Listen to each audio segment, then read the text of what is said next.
Hello everyone, welcome to ministry of current affairs. मैं अपने नए इनिशिएटिव, अपनी नई पहल मिनिस्ट्री ऑफ करंट अफेयर में आपका स्वागत करता हूं। ये एक चैनल वन स्टॉप सोल्यूशन होगा आपकी सारी करंट अफेयर नीड्स के लिए। तो आज हम एग्रीकल्चर करंट अफेयर से स्टार्ट करेंगे। ये है सेट नंबर 1। इसमें मैं आपको जुलाई से दिसंबर तक के डिटेल्ड एग्रीकल्चर करंट अफेयर पढ़ाऊँगा। ये कौन से एग्ज़ाम में आपकी हेल्प करेंगे? एक तो ये नाबार्ड में आपकी हेल्प करेंगे। दूसरा ICAR का जो एग्ज़ाम होता है, Indian council of agriculture research या IARI का। इसके अलावा दूसरे गवर्नमेंट कम्पिटिटिव एग्ज़ाम जिनमें एग्रीकल्चर के करंट अफेयर पूछे जाते हैं, उसमें ये आपकी हेल्प करेंगे। ठीक है, चलिए सेट नंबर 1 को स्टार्ट करते हैं। ये वीडियो इंग्लिश में होगा, यानी स्क्रीन पर लिखी हुई लैंग्वेज आप इंग्लिश देखेंगे, लेकिन मैं समझाऊंगा पूरा हिंदी में। मैं आपसे ये एक्सपेक्ट करता हूं कि आप नोट्स बनाएंगे, जो मैं एक्स्ट्रा पॉइंट्स बताऊंगा उनको आप लिखेंगे। ये जो वीडियो है इसका PDF आपको नीचे कमेंट्स में मिल जाएगा। तो नीचे जो पिंड कमेंट होता है उसमें आपको इसका PDF मिल जाएगा। PDF में आंसर मार्क नहीं होंगे। आपको उस PDF का प्रिंट आउट लेना है और उसके बाद आप उसमें अपने नोट्स भी बना सकते हैं। आप चाहें तो एवरनोट या किसी डिजिटल ऐप पे भी नोट्स बना सकते हैं। हमारा पहला सवाल है, जम्मू कश्मीर की जो सरकार है उन्होंने एक एग्रीमेंट साइन किया है। इनमें से कौन से स्टेट या यूनियन टेरिटरी के साथ सैफरन की कल्टीवेशन को बूस्ट करने के लिए? ठीक है, मेनली सैफरन। इसके अलावा जो दूसरे टेम्परेट क्रॉप्स हैं उनकी कल्टीवेशन को भी बूस्ट करने के लिए। सैफरन को हम हिंदी में केसर बोलते हैं। तो जम्मू कश्मीर की सरकार ने अभी अभी सिक्किम के साथ एग्रीमेंट साइन किया है। अब ये पूरा इशू क्या है इसको समझिए पहले। इंडिया में 90 से लेकर 95% तक जो केसर होता है वो सिर्फ एक ही राज्य से आता है, जम्मू कश्मीर। और अगर आप भारत के नॉर्थ ईस्ट के जो राज्य हैं उनको देखें, जैसे सिक्किम, अरुणाचल प्रदेश, मेघालय वगैरह, उनकी जो जलवायु है, उनकी जो क्लाइमेट है वो भी जम्मू कश्मीर जैसी है।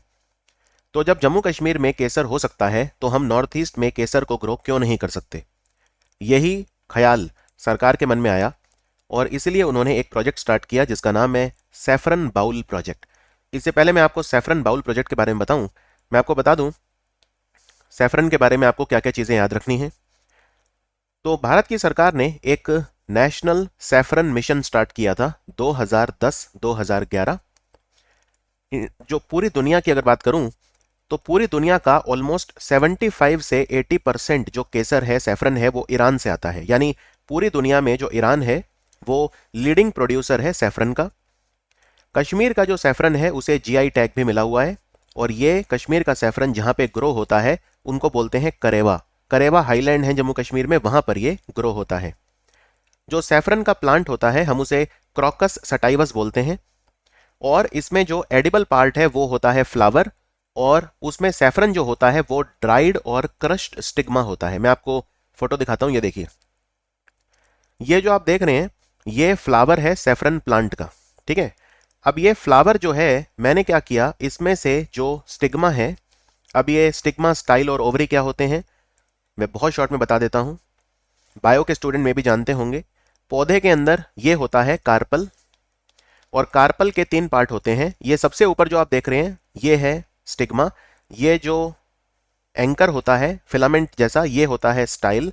और नीचे ये ओवरी होती है। और ओवरी जब राइप हो जाती है तो यही फ्रूट बन जाता है। यानी जो फ्रूट होता है वो राइपन्ड ओवरी होता है और कुछ नहीं होता। तो अगर एग्जाम में पूछें कि जब आप केसर खाते हैं तो वो क्या होता है, तो वो स्टिग्मा होता है किसका? केसर फ्लावर का। Is that understood? तो सैफरन प्लांट का साइंटिफिक नेम है क्रॉकस सटाइवस। अभी जो सिक्किम में एक जगह आइडेंटिफाई की गई है जहां पे केसर की खेती हो सकती है वो है यांग यांग। और कश्मीर में सबसे ज्यादा जो केसर होता है वो पेम्पोर में होता है। तो पेम्पोर और यांग यांग की जो जोग्राफिकल कंडीशन है वो ऑलमोस्ट सिमिलर है। ये जो पेम्पोर नाम की जगह है ये पुलवामा जिले में आती है, जम्मू कश्मीर में। ठीक है, इससे पहले आगे बढ़ूं आपको सैफरन बाउल प्रोजेक्ट के बारे में बता दूं, क्योंकि ये काफी इंपॉर्टेंट एग्जाम के लिए। सैफरन बाउल, जैसे मैंने बताया, नॉर्थ ईस्ट में भी सैफरन को ग्रो करने की काफी पॉसिबिलिटी है। इसके लिए एक इंस्टीट्यूट है जिसका हेडक्वार्टर शिलोंग में है। इस इंस्टीट्यूट को नेक्टर बोलते हैं। नेक्टर यानी north east centre for technology application and reach. ये एक ऑटोनॉमस इंस्टीट्यूट है। जो department of science and technology के अंडर काम करता है, गवर्नमेंट ऑफ इंडिया। तो नेक्टर ये चाहता है कि सैफरन कल्टीवेशन 2 राज्यों में हो, अरुणाचल प्रदेश और मेघालय। तो अगर आपसे पूछें सैफरन बाउल प्रोजेक्ट कौन से 2 नॉर्थ ईस्ट के राज्यों में चल रहा है, अरुणाचल प्रदेश और मेघालय। ठीक है, इस प्रोजेक्ट में हम ये चाहते हैं कि सैफरन अरुणाचल प्रदेश और मेघालय में ग्रो हो, और मेघालय में हमने कुछ प्लेसेस आइडेंटिफाई की हैं जहां पे हम ग्रो कर सकते हैं। ये प्लेसेस आपको आइडेंटिफाई, आप बस एक बार नाम याद, लेकिन नाम याद रखने की जरूरत नहीं, बस एक बार नाम अपने दिमाग में से निकाल लीजिए, जैसे चेरापूंजी, मौसमई, शिलोंग, ललिंग टॉप, बरापानी वगैरह, ये सब प्लेसेस हैं। और इंडिया पूरी दुनिया का सिर्फ 7% सैफरन इंडिया से आता है। जैसे मैंने बताया ईरान से आता है मैक्सिमम 80%, लेकिन इंडिया से आता है 7%। इंडिया में हालांकि सैफरन कल्टीवेशन एरिया बहुत ज़्यादा है, जम्मू कश्मीर में बहुत जगह पे सैफरन होता है, लेकिन हमारी प्रोडक्टिविटी कम है, इस वजह से हम उतना ज़्यादा सैफरन ग्रो नहीं कर पाते हैं। हमारी डिमांड है 100 टन की, लेकिन हम सिर्फ 6 से 7 टन ही सैफरन इंडिया में ग्रो कर पाते हैं, तो बाकी हमें फिर इंपोर्ट करना पड़ता है। इसलिए हम चाहते हैं कि अब नॉर्थ ईस्ट में भी सैफरन जो है उसे ग्रो किया जाए। चलिए सेकंड क्वेश्चन पे आते हैं।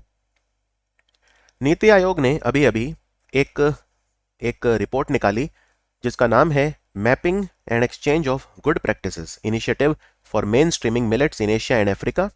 ये किसके साथ मिलकर निकाली?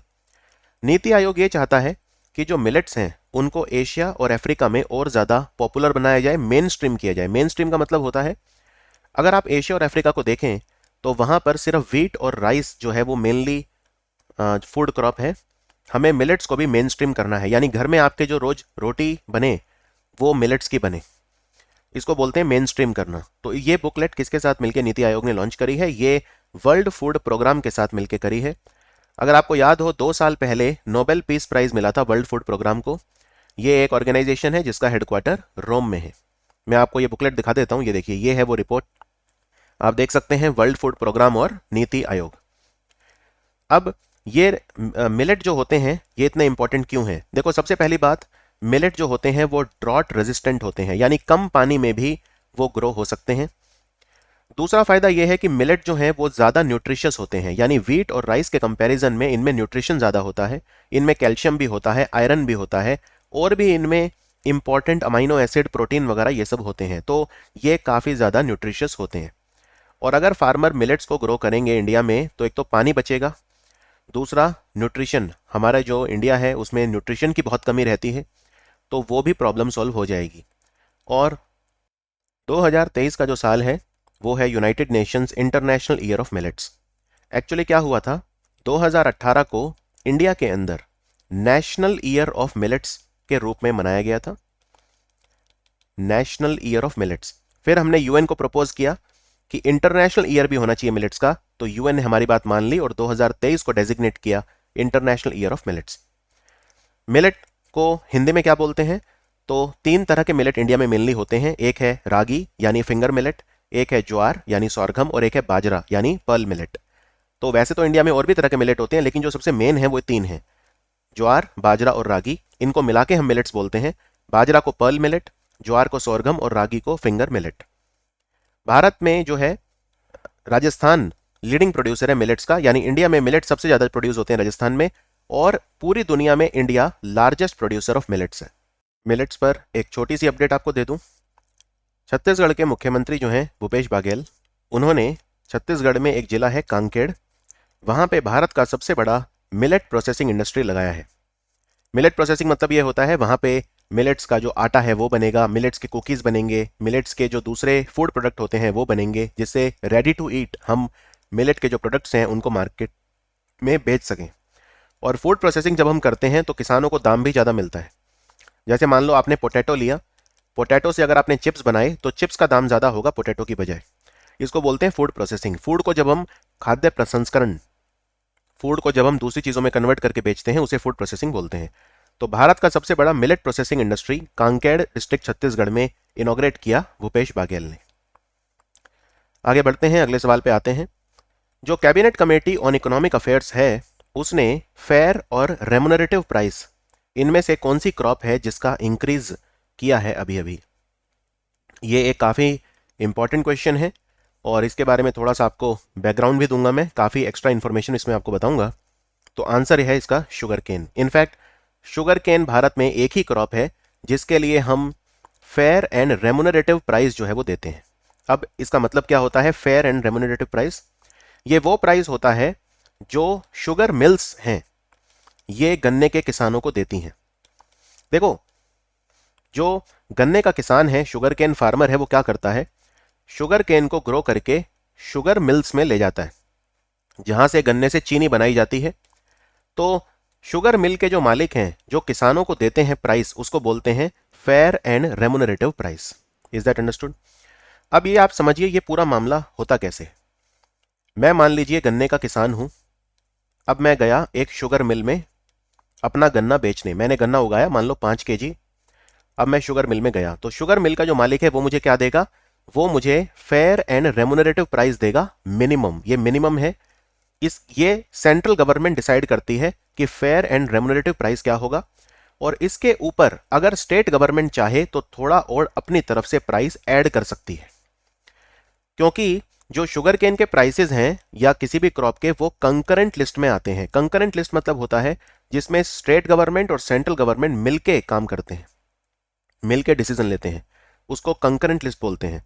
तो सेंट्रल गवर्नमेंट पहले फेयर एंड रेमुनरेटिव प्राइस जो है वो डिसाइड कर देती है कि मिनिमम इतना मिलेगा, राइट। और उसके बाद जो स्टेट गवर्नमेंट है अगर वो चाहे तो इसमें कुछ और ऐड कर सकती है। यानी जो स्टेट गवर्नमेंट प्राइस डिसाइड करती है वो एफआरपी से थोड़ा सा ज्यादा हो सकता है। तो ये पूरा मैकेनिज्म है कि जो शुगर केन के प्राइस हैं वो किस तरह से डिटरमाइन होते हैं।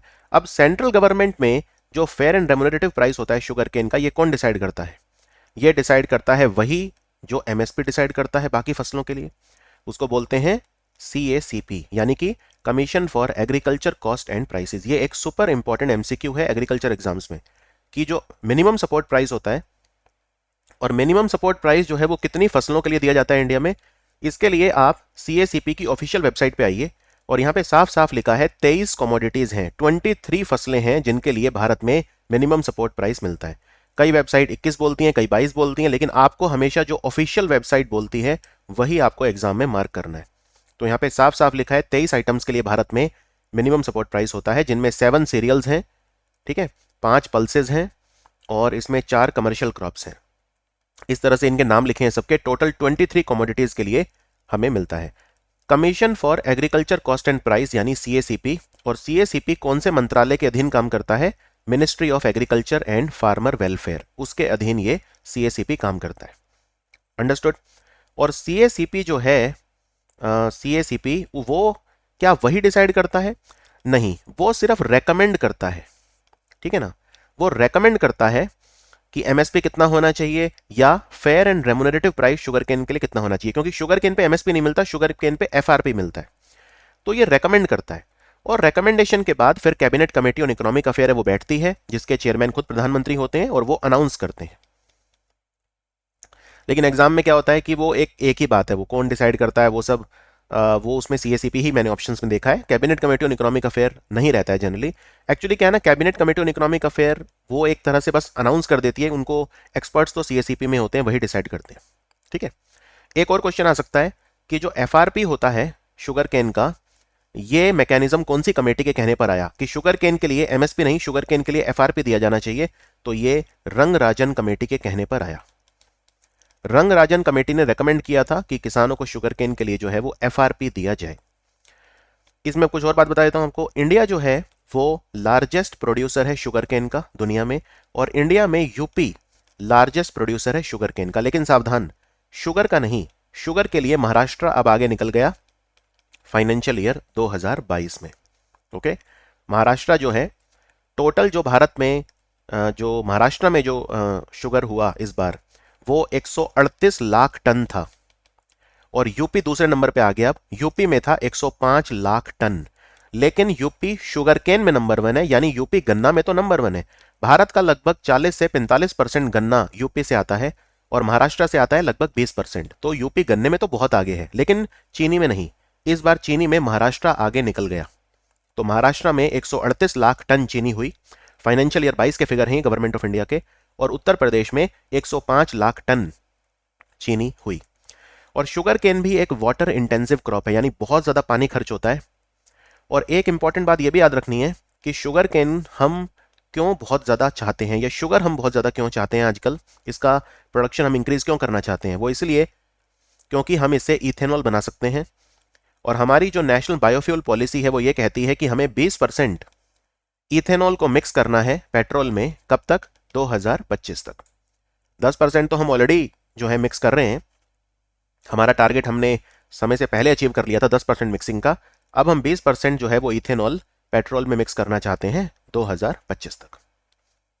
Is that understood? ये क्वेश्चन आपको पूरा अच्छे से समझ में आया, शुगर केन वाला? अब हम आते हैं अगले सवाल पे। अभी अभी कृतज्ञ नाम का हैकेथॉन हुआ। कृतज्ञ हैकेथॉन, ये कौन से ऑर्गेनाइजेशन ने लॉन्च किया था? Speed breeding for crop improvement को प्रमोट करने के लिए। यानी कि जो हम ये चाहते हैं कि हमारे जो क्रॉप्स हैं ना, उनकी जो ब्रीड है उनको हम इंप्रूव करें। तो यहां पे कृतज्ञ की फुल फॉर्म क्या है? क्री मतलब होता है कृषि, टीए ता ता मतलब होता है तकनीक, और ज्ञा मतलब होता है ज्ञान, यानी कि एग्रीकल्चर टेक्नोलॉजी नॉलेज, शॉर्ट में कृतज्ञ।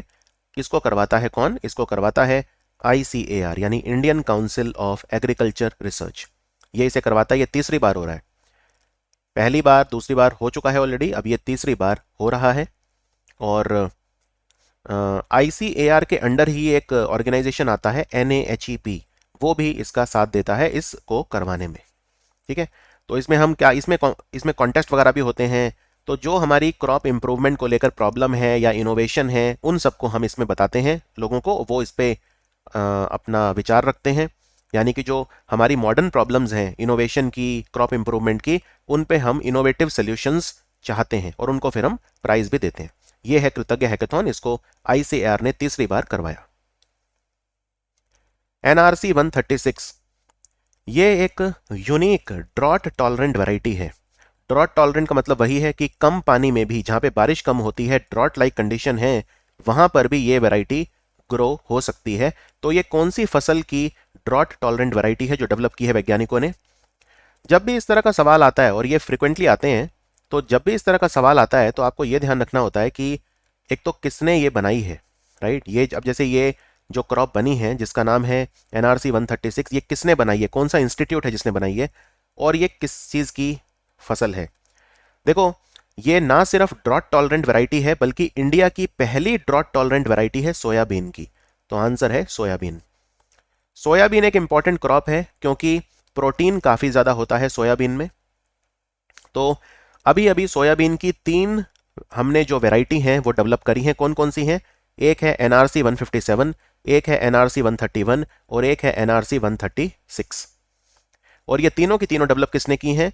Indian institute of soybean research, भारतीय सोयाबीन अनुसंधान संस्थान, जो इंदौर में है मध्य प्रदेश में, उसने ये तीनों डेवलप करी हैं। NRC 157, NRC 131 और NRC 136। इनमें तीनों में जो सबसे इंपॉर्टेंट है वो है 136, क्योंकि ये भारत की पहली सोयाबीन की ड्रॉट टॉलरेंट वैरायटी है। और ये तीनों वैरायटी की कुछ ना कुछ खास बात है, उसमें हमें उतना डिटेल में नहीं जाना है। जैसे NRC 157 जो है, ये मीडियम ड्यूरेशन है, 94 डेज में मैच्योर हो जाती है, और इसमें कई डिजीज ऐसे हैं जो नहीं लगते। NRC 131 में भी कई डिजीज हैं जो नहीं लगते, और 93 डेज इसका जो है ड्यूरेशन है, मैच्योरिटी जो पीरियड है। और NRC 136 जो है 105 दिन इसका मैच्योरिटी पीरियड है, और ये भी कई डिजीज हैं जो इसमें नहीं लगते। ठीक है, तो पहली चीज जो याद रखनी है, Indian institute of soybean research. और जो दूसरी चीज याद रखनी है वो ये कि NRC 136 सोयाबीन की वैरायटी है, और ये NRC 136 वाली जो है ये ड्रॉट टॉलरेंट वैरायटी है। हो सकता है एग्जाम में 136 की बजाय 131 आ जाए या 157 आ जाए, तो NRC देखते ही आप सोयाबीन जो है वो मार्क कर देना। अगले सवाल पे आते हैं। Again a very important question. Bharat में अभी अभी व्हाइट फ्लाई अटैक्स देखे गए, इसने काफी नुकसान पहुंचाया फसलों को। कौन सी फसल को नुकसान इसने पहुंचाया? खास तौर पे गुजरात में हमने देखा, कुछ हद तक महाराष्ट्र में हमने देखा, इवन राजस्थान के कुछ हिस्सों में हमने देखा।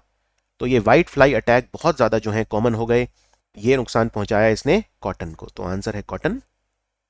और ये एक पेस्ट है बेसिकली कॉटन का। मैं आपको दिखा देता हूं व्हाइट फ्लाई क्या करती है। ये देखिए, ये है व्हाइट फ्लाई, और ये है कपास की पत्तियां।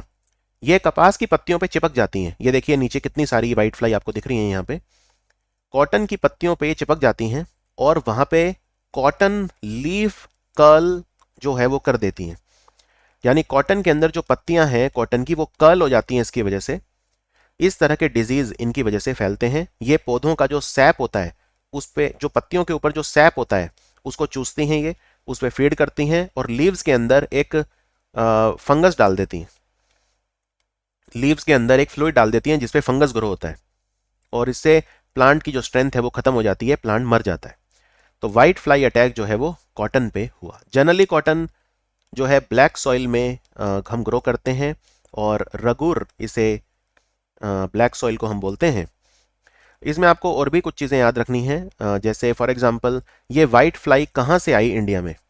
ये मेनली कैरेबियन जो कंट्रीज़ हैं, वेस्ट इंडीज़ जिन्हें हम बोलते हैं, या जो सेंट्रल अमेरिकन कंट्री हैं वहाँ से इंडिया में आई। और कैसे आ गई, तो आजकल ग्लोबलाइजेशन का ज़माना है, लोग एक जगह से दूसरी जगह मूव करते हैं, उस वजह से ये आ गई।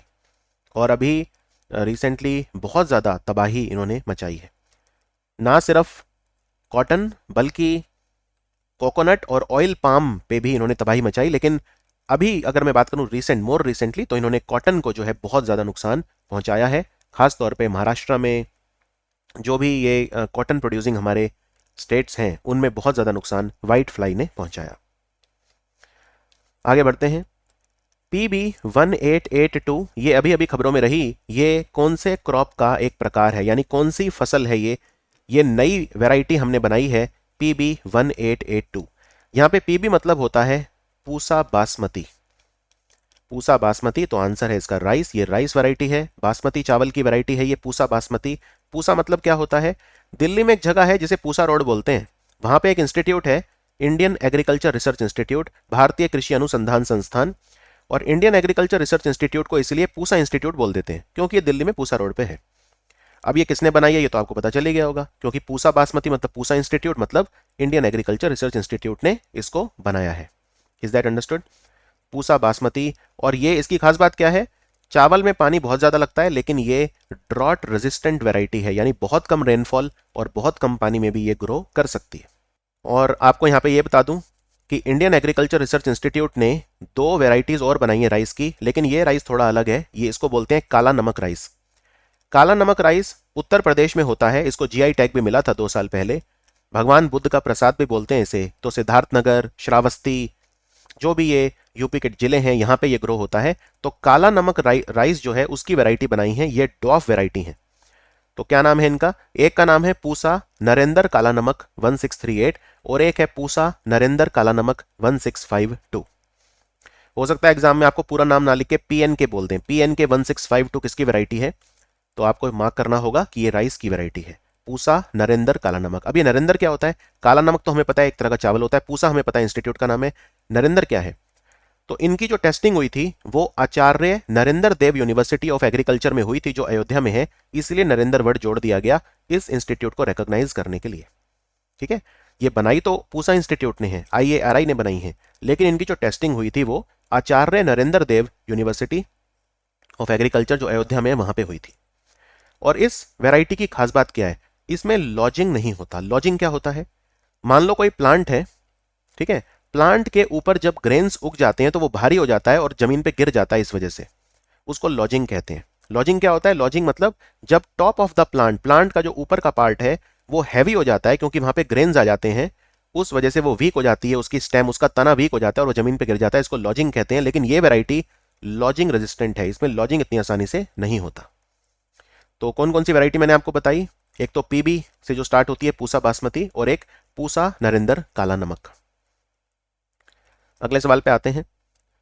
Ball guard 2 round up ready flex, ये अभी अभी खबरों में थी, ये किस फसल का एक प्रकार है, किस क्रॉप का ये टाइप है। Again very very important question. और ये इंपॉर्टेंट क्यों है, वैसे तो इसकी बहुत लंबी कहानी है लेकिन आपको मैं शॉर्ट में बता देता हूं ये न्यूज में क्यों है। एक कंपनी है जर्मनी की जिसका नाम है बेयर।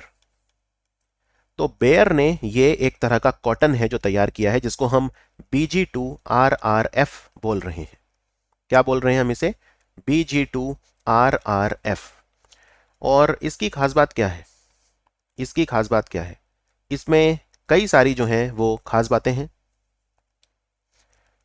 सबसे पहली बात, ये एक ट्रांसजेनिक कॉटन है। ट्रांसजेनिक का मतलब क्या होता है?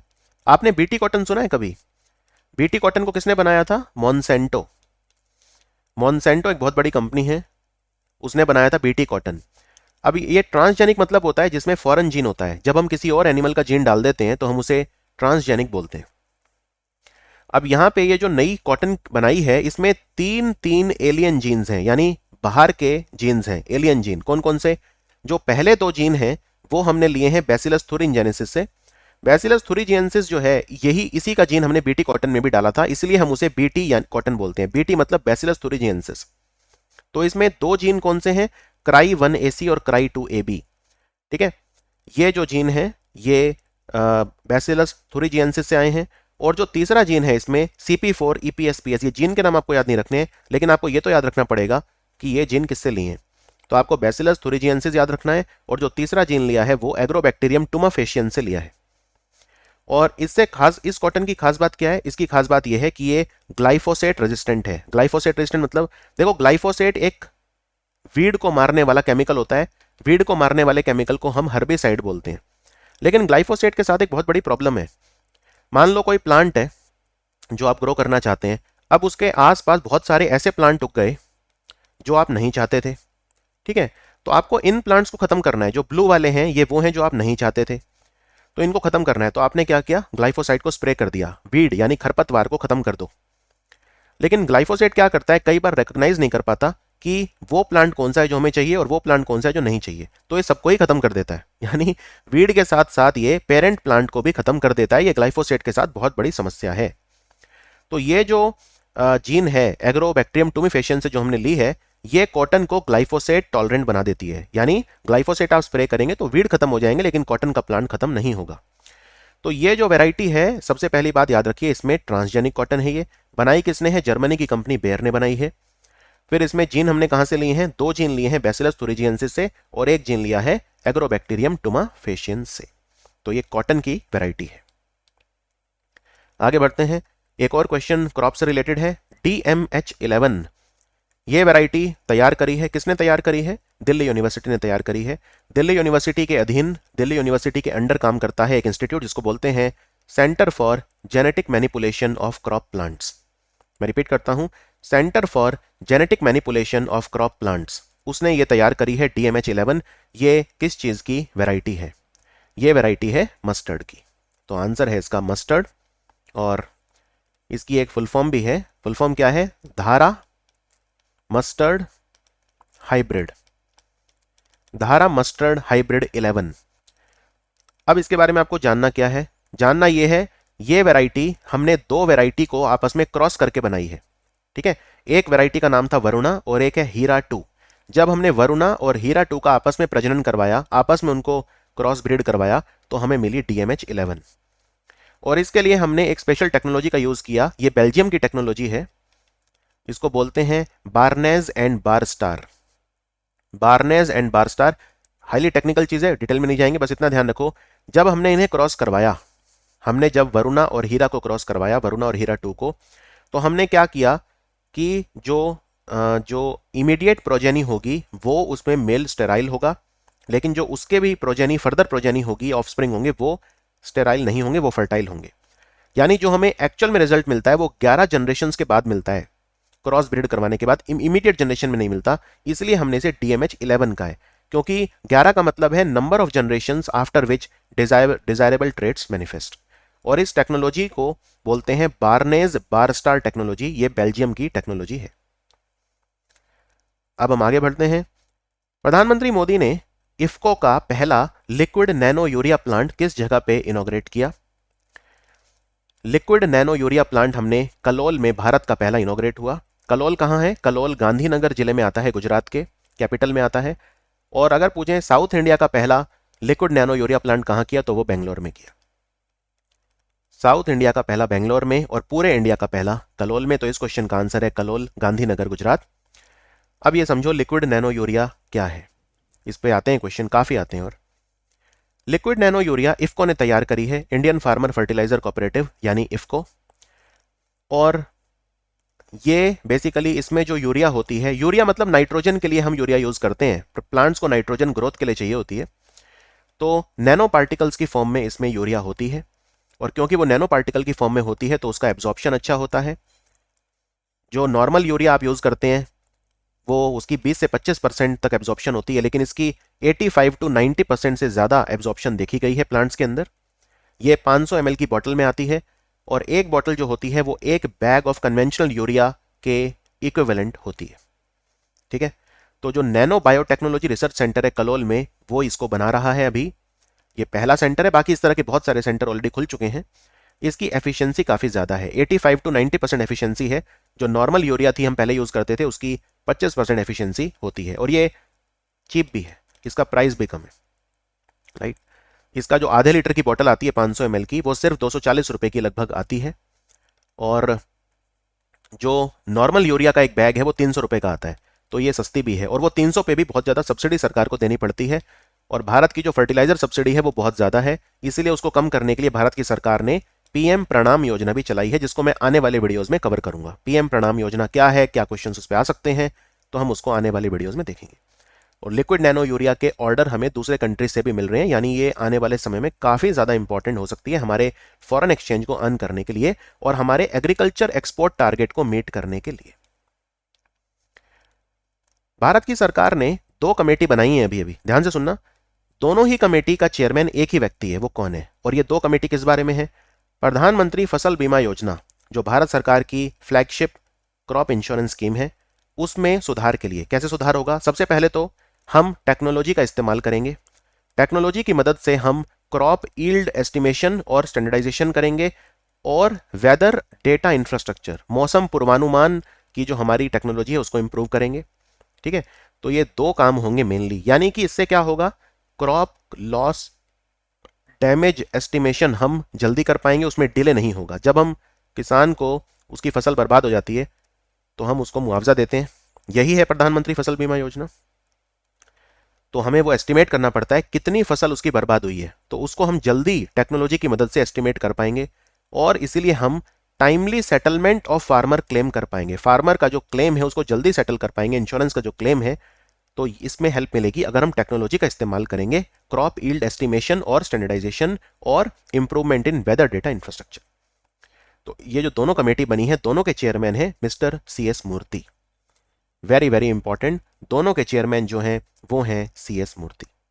और प्रधानमंत्री फसल बीमा योजना जो है, उसमें अगर मैं आपसे पूछूं कि प्रीमियम कितना आपको भरना पड़ता है, तो उसका आइडिया है आपको? तो देखो, प्रधानमंत्री फसल बीमा योजना में जो खरीफ क्रॉप्स हैं उनके लिए 2% प्रीमियम होता है, जो रबी फसलें हैं उनके लिए 1.5% प्रीमियम होता है, और जो हॉर्टिकल्चरल या कमर्शियल क्रॉप्स हैं उनके लिए 5% प्रीमियम होता है। यह भी एक अच्छा MCQ क्वेश्चन है। भारत में पर्पल क्रांति, पर्पल रेवोल्यूशन जो है वो लॉन्च किया ministry of science and technology ने। किसके थ्रू लॉन्च किया? CSIR के एरोमा मिशन के थ्रू। तो ये कौन सी फसल से रिलेटेड है पर्पल रेवोल्यूशन? पर्पल रेवोल्यूशन जो है ये भी एक काफी बड़ी चीज है जो इंडिया में हो रही है, और ये लेवेंडर से एसोसिएटेड है। लेवेंडर की खेती करने के लिए हम किसानों को प्रेरित करते हैं। लेकिन पहले मैं आपको इसकी पृष्ठभूमि बता देता हूं, ये पूरा मामला क्या है। 2016 की बात है। CSIR, अगेन CSIR भी ministry of science and technology के अंडर काम करता है, council of scientific and industrial research. CSIR ने एक मिशन स्टार्ट किया जिसका नाम था aroma mission. Aroma mission, aroma मतलब क्या? Aromatic plants. हमें जो खुशबूदार पौधे हैं, जो एरोमेटिक प्लांट्स हैं, उनका कल्टीवेशन इंडिया में बढ़ाना है, क्योंकि ये काफी ज्यादा प्रीमियम पे किसान इसे बेच सकते हैं, तो हमें किसानों की इनकम को भी बढ़ाना है। एरोमा मिशन में हम क्या करते हैं? एरोमा मिशन में हम जो किसान हैं उन्हें एरोमेटिक प्लांट्स को ग्रो करने के लिए उकसाते हैं, प्रेरित करते हैं। उसके लिए कई बार हम उन्हें फ्री में जो सैपलिंग्स हैं वो भी प्रोवाइड कर देते हैं, टेक्नोलॉजी अवेयरनेस कैंप्स, हर हम चीज़ करते हैं। और लेवेंडर भी एक एरोमेटिक प्लांट है। ठीक है, अब ये 2016 से तो CSIR ने एरोमा मिशन चलाया ही हुआ है, इसमें तो कोई नई बात नहीं है। इसमें हम जितने भी एरोमेटिक प्लांट हैं सबको प्रमोट कर रहे हैं इंडिया में। अब एक एरोमेटिक प्लांट होता है लेवेंडर, तो लेवेंडर के लिए हमने चलाया पर्पल रेवोल्यूशन। अब लेवेंडर की खेती हम जम्मू कश्मीर में प्रमोट कर रहे हैं और दूसरी जगह पे भी कर रहे हैं, लेकिन मेनली हम जम्मू कश्मीर में कर रहे हैं। जम्मू कश्मीर में हम हर किसान को 4 से 5 या 5 से 6 कई बार फ्री लेवेंडर के पौधे दे रहे हैं, जिससे वो उनको ग्रो करें। और लेवेंडर जब जो किसान है वो ग्रो करते हैं तो उसके लेवेंडर के जो फ्लावर होते हैं, जो फूल होते हैं, उनसे एक केमिकल निकलता है जिसको बोलते हैं हाइड्रोसोल। ये बहुत ही खुशबूदार पदार्थ होता है। लेवेंडर का जो तेल होता है वो 10,000 रुपए किलो बिकता है। सोचिए, 10,000 रुपीज पर केजी, मतलब पर केजी मतलब पर लीटर, लीटर एक ही बात है रफली। तो पर लीटर बिकता है 10,000 रुपए। तो किसानों की जो इनकम है वो काफ़ी अच्छी ग्रो हो सकती है। और ये जो हाइड्रोसोल है, इससे साबुन बनती है, रूम फ्रेशनर बनते हैं, क्योंकि बहुत ज़्यादा खुशबूदार होता है। लेवेंडर का जो तेल होता है, लेवेंडर का जो हाइड्रोसोल होता है, बहुत ज़्यादा खुशबूदार होता है। तो हम इसको पर्पल रेवोल्यूशन बोल रहे हैं। और अभी अभी भारत में जो पहला लेवेंडर फेस्टिवल हुआ वो कहाँ पे हुआ? तो जम्मू कश्मीर में एक जगह है जिसको बोलते हैं भदरवाह। ये भदरवाह में हुआ। भदरवाह में पहला लेवेंडर फेस्टिवल अभी अभी हुआ। अगेन हम यही कोशिश कर रहे हैं कि ज़्यादा से ज़्यादा लेवेंडर कल्टीवेशन जम्मू कश्मीर में हो। और ऑलरेडी 200 एकड़ से ज़्यादा ज़मीन पे ये हो रहा है। 5,000 जो किसान हैं, young entrepreneur, young farmer, already lavender की खेती कर रहे हैं। और हम इसको CSIR के एरोमा मिशन का ही हमने पार्ट बना दिया, जिससे CSIR इसको अच्छे से इम्प्लीमेंट कर सके। अब इसमें एक चीज़ ये याद रखनी है, एक इंस्टीट्यूट है जिसको बोलते हैं central institute of medicinal plants, medicinal and aromatic plant, CIMAP. ये लखनऊ में है। ये एरोमा मिशन के लिए नोडल लेबोरेटरी का काम करता है। CSIR का जो एरोमा मिशन है, जो 2016 में स्टार्ट हुआ था, उसके लिए नोडल लेबोरेटरी का काम करता है central institute of medicinal and aromatic plants. यानी औषधीय पौधे और खुशबूदार पौधों के संवर्धन के लिए जो हमारे पास केंद्रीय संस्थान है वो है सिमैप, और ये लखनऊ में इसका हेडक्वार्टर है। Is that understood? तो ये इसको क्रियान्वित करता है एरोमा मिशन को। तो पर्पल रेवोल्यूशन लेवेंडर से एसोसिएटेड है। और मैं आपको गुड बाय बोलता हूं। ये मेरा पहला वीडियो था। मैं एक एक्सपीरियंस करंट अफेयर टीचर हूं। अगर आप मुझसे डेली करंट अफेयर और वीकली करंट अफेयर पढ़ना चाहते हैं विभिन्न एग्जाम्स के लिए, तो आप इस QR कोड को स्कैन कर सकते हैं। आपको ये वीडियो कैसा लगा आप ज़रूर मुझे कमेंट्स में लिख के बताइए। और अगर आपने ये वीडियो अच्छे से देखा है तो मुझे 3 क्वेश्चंस के जवाब आप देंगे, ठीक है? ओके। तो मेरा पहला क्वेश्चन ये है कि भारत में चीनी के उत्पादन में नंबर 1 राज्य अभी कौन सा है? ये मेरा पहला क्वेश्चन है। दूसरा क्वेश्चन मेरा ये है कि जो fair and remunerative price sugar cane के लिए दिया जाता है वो कौन सी कमेटी के कहने पर इंप्लीमेंट किया गया था, भारत में लागू किया गया था? और मेरा तीसरा क्वेश्चन है कि जो MSP होता है या जो फेयर एंड रेमुनरेटिव प्राइस होता है शुगर केन के लिए, वो कौन सा ऑर्गेनाइजेशन है जो सेंट्रल गवर्नमेंट को रेकमेंड करता है? ये मेरे 3 क्वेश्चन है। अगर आपने वीडियो अच्छे से देखा है तो आई एम श्योर आप उसके आंसर कर पाएंगे। बहुत जल्दी मिलूंगा सेट नंबर 2 में। Thank you for watching ministry of current affairs.